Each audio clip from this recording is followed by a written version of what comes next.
Hey friends, come on in to the robot revolution.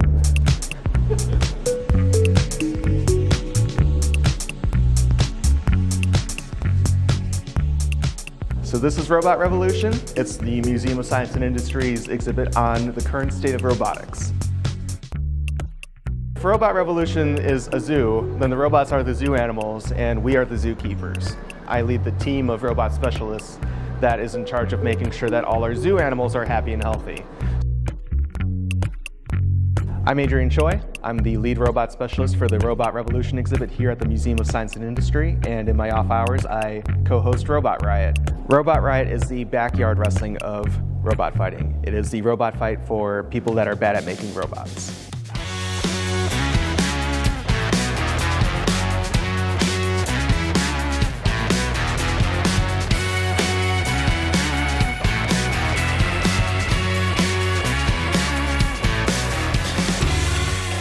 We have an arena, and 2 bots enter, 1 bot leaves. If we reach time out, the crowd votes on which robot they think should move on to the next round. We got everyone that you could possibly imagine entering these Robot Riot fights.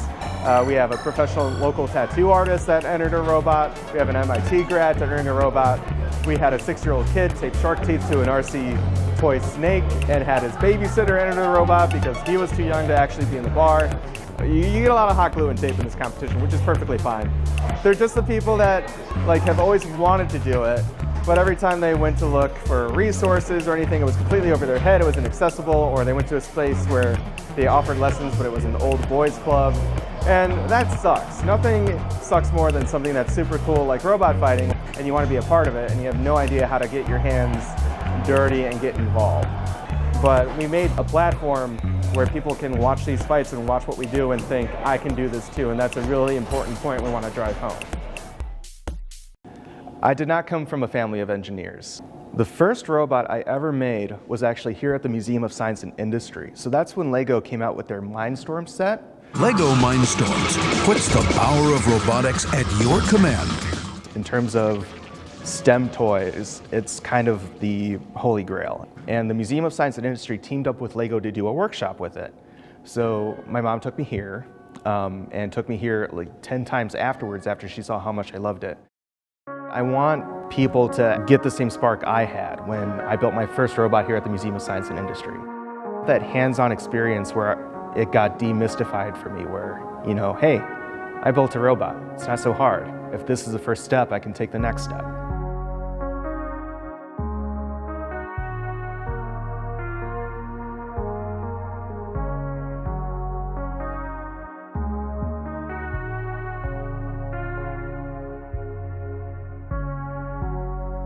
So a few years ago, there was this viral video that went online about a competition called HeboCon. ヘボコンとは技術力の低い人のみを対象としたロボットコンテストです。 And it became a sensation to the point where people all over the world were asking the creators of HeboCon how could they throw their own. And I was one of those people back in 2015. Out of the 8 competitors we expect for our next fight, we've got about 5 people that have never even built a robot before. Which is impressive because not only are they building their first robot, but they're getting in front of all these drunk adults with cameras pointed at them, and they have to show off this awful monster baby they made and make it smash into another awful monster baby and feel proud of it.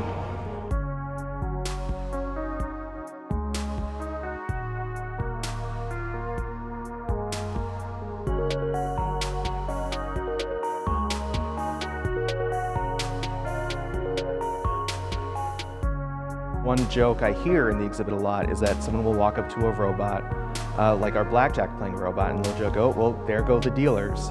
And you hear how people deliver that joke very differently depending on where you are. So people process technology differently based on their location in the world, especially automation. That's changing things for cities altogether. I mean, if you look at the Rust Belt communities where someone's father worked at the factory and their father's father and their father before them. And overnight, a robot took their job. You can always look in someone's eye and know that that's in the back of their minds when they look at certain robots in here. And then you have places like Denver, Boston, San Francisco, where technology is what's causing these communities to thrive. So depending on where you are in the country, You just get this completely different perspective on technology.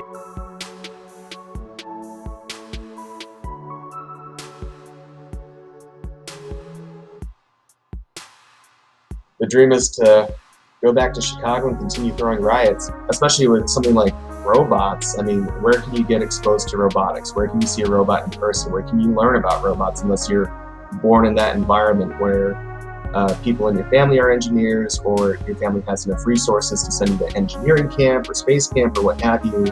So it meant a lot to me when I heard about this exhibit in the first place, where, it targets a lot of people from all sorts of backgrounds to be able to access this sort of information and education and get their insight into STEAM field. So I'm hoping that this exhibit did for everyone else what it did for me.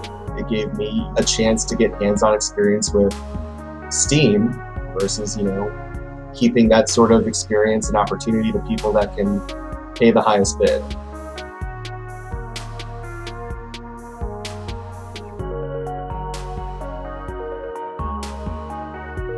I have this jacket I wear to every robot riot, and I wanted it to look like a typical, stereotypical punk jacket. I did the most unpunk thing ever, and I bought the jacket pre-ripped online.